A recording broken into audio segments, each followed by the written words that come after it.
Le renard, c'est beaucoup de choses, mais le hérisson, c'est une grande chose. Voilà l'idée centrale avec laquelle Isaiah Berlin, philosophe et historien anglais, va opérer une classification des êtres humains en deux catégories.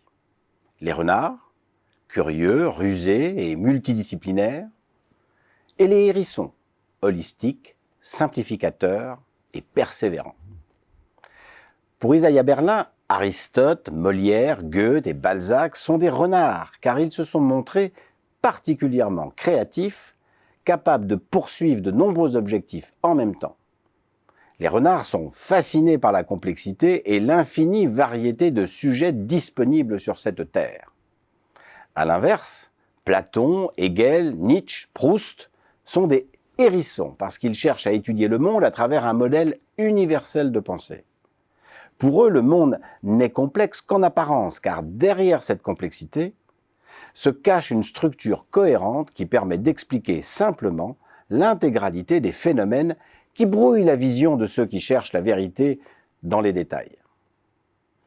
Renard et hérisson apparaissent ainsi comme deux formes opposées de leadership intellectuel. D'un côté, l'agilité et les stratagèmes du renard, et de l'autre, la prudence et la robustesse du système de défense du hérisson. Est-ce que l'une est préférable à l'autre? La réponse à cette question n'est peut-être pas aussi évidente qu'il n'y paraît. Par exemple, est-il préférable d'avoir des dirigeants renards ou des dirigeants hérissons? Le dirigeant renard est un opportuniste retors, toujours aux aguets, prêt à bondir sur une bonne affaire.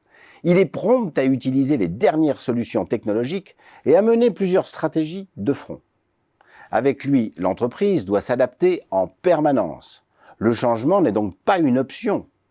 D'ailleurs, les remises en cause des pratiques, des structures et des règles de fonctionnement peuvent être aussi radicales que soudaines avec le dirigeant renard. De plus, le dirigeant renard aime prendre des risques, optimiser ses capacités et ses ressources ainsi que son compte de résultats. Mais son agilité mentale et stratégique l'expose à être influencé par sa première impression et donc d'être une victime consentante du fameux biais d'ancrage. Par ailleurs, dès que les résultats manquent à l'appel, son agilité stratégique passe vite pour de l'agitation et finit par épuiser l'ensemble des parties prenantes, à commencer par son corps social. Par contraste, le dirigeant hérisson est essentiellement guidé par l'idée générale qu'il se fait du monde et de la nature humaine. On le reconnaît à son irrépressible besoin d'aller toujours à l'essentiel et de simplifier les choses autour de lui.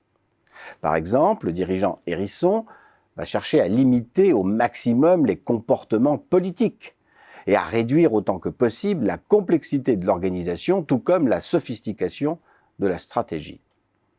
Mais le dirigeant hérisson est particulièrement sujet au biais de confirmation et à l'entêtement stratégique.